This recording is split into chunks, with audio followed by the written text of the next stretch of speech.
Lokasi. Seperti dalam tamadun awal yang lain, sungai juga menjadi nadi utama dalam pembentukan tamadun Huanghe. Tamadun ini muncul daripada kesuburan tanah yang terdapat di Huanghe atau Sungai Kuning. Huanghe merupakan sungai kedua terpanjang di China, iaitu sebanyak 5,464 km dan terletak di bahagian utara negara China. Sungai ini mengalir dari kawasan tanah tinggi di sebelah barat ke Teluk Bohai di sebelah timur. Lokasi tamadun ini jauh daripada pusat-pusat tamadun dunia yang lain. Ciri-ciri fizikalnya yang bergunung ganang dan berpadang pasir menyebabkan tamadun ini bersifat setempat.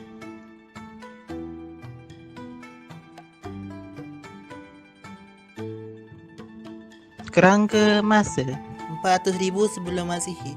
Kemunculan tamadun dapat dikesan daripada jumpaan tengkorak Homo sapiens yang dikenali sebagai Peking Man yang dikatakan hidup pada sekitar tahun tersebut.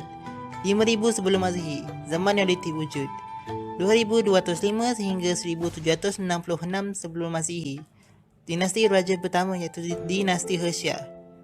1766 hingga 1050 sebelum Masihi, dinasti Shang dibukti melalui perjumpaan arkeologi.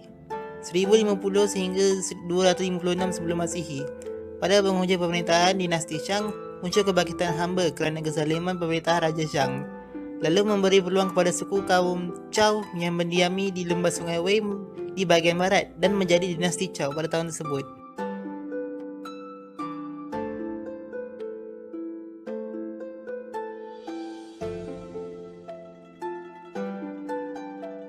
Pembinaan tamadun ini berasaskan peranan Huanghe yang telah menyuburkan kawasan sekitarnya. Keadaan ini menarik penduduk nomad untuk tinggal menetap dan membina pertempatan awal di kawasan tersebut. Tapak Banpo yang berdekatan Bandar Sian moden merupakan pertempatan awal penduduk Huanghe. Penduduk di kawasan ini menjalankan aktiviti pertanian dan peternakan binatang, selain mengumpul hasil hutan dan memburu. Perkembangan pertempatan awal ini telah melahirkan beberapa buah bandar di lembah Huanghe. Salah sebuah bandar awal tamadun Huanghe ialah Anyang. Bandar ini merupakan pusat kerajaan dinasti Shang. Pembentukan dinasti Shang telah membawa banyak lagi kemajuan, khususnya dalam usaha perluasan wilayah dan penyebaran budaya ke kawasan sekitar lembah Huanghe. Semasa dinasti Zhou, tamadun ini tersebar hingga ke bahagian selatan Sungai Yangtze.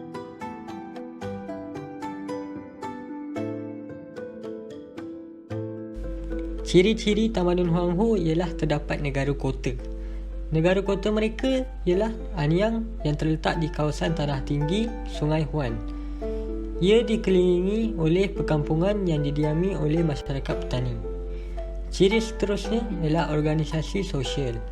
Raja dan pembesar menduduki lapisan paling atas yang diterajui oleh raja. Golongan bangsawan, pembesar dan pegawai kerajaan ialah pembantu raja. Diikuti di bawahnya mempunyai golongan petani, artisan dan pedagang, dan akhir sekali hamba, golongan bawahan. Ciri ketiga ialah sistem pemerintahan tamadun Huanghe.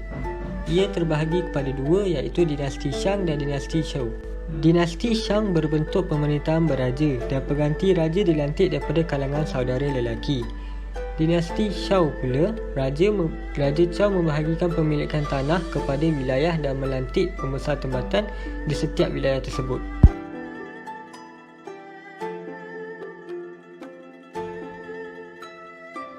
Ciri tamadun Huanghe yang seterusnya ialah pengkhususan pekerjaan. Golongan tentera mempertahankan masyarakat. Golongan petani menghasilkan makanan dan pemenuhi keperluan. Golongan artisan menghasilkan senjata dan barangan tembikar. Hamba berfungsi sebagai tentera paksaan, buruh dan mangsa korban. Ciri seterusnya ialah agama dan kepercayaan yang terdiri daripada animisme dan politisme serta pemujaan roh nenek moyang. Mereka juga menyembah Tuhan syurga iaitu Shangti dan Tuhan bumi iaitu Tu. dan juga sungai, bukit dan gunung. Mereka juga mempercayai ramalan menggunakan tulang orakel yang berfungsi sebagai meramalkan sesuatu keadaan. Seterusnya ialah bahasa tulisan. Rekahan pada tulang-tulang orakel memberikan idea untuk mencipta ideogram. Sistem tulisan ini berbentuk simbol.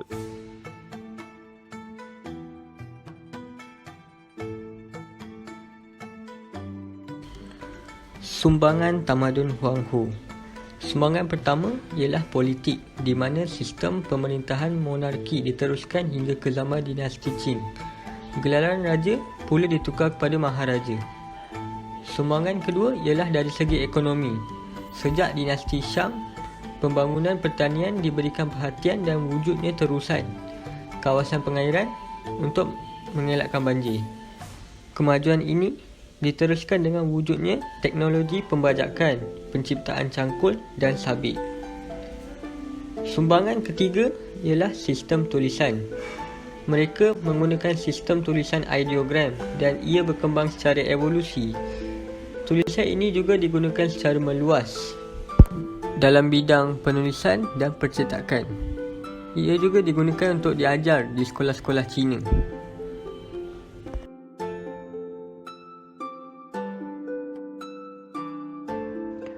Sumbangan yang seterusnya ialah kepercayaan. Kepercayaan pemujaan roh nenek moyang kekal sehingga kini mengikut kesesuaian masa. Unsur korban manusia tidak lagi diamalkan dan digantikan dengan unsur makanan, duit kertas dan barangan perhiasan. Konsep yin iaitu kuasa pasif dan yang iaitu kuasa aktif, dan feng shui masih terdapat dalam masyarakat Cina sehingga hari ini.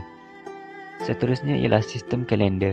Semasa pemerintahan Shang, sistem kalender telah diperkenalkan. Kalender digunakan oleh raja untuk menentukan musim menanam dan musim menuai. Amalan sistem kalender turut digunakan untuk menjalankan aktiviti harian seperti perkahwinan dan pengebumian. Seterusnya ialah falsafah perang Sun Tzu. Karya Sun Tzu, The Art of War, membicarakan selok-belok perang dan cara menangani musuh telah diulang cetak ke dalam pelbagai bahasa pada hari ini. Falsafah ini diaplikasikan sebagai taktik dalam urusan perniagaan pada hari ini.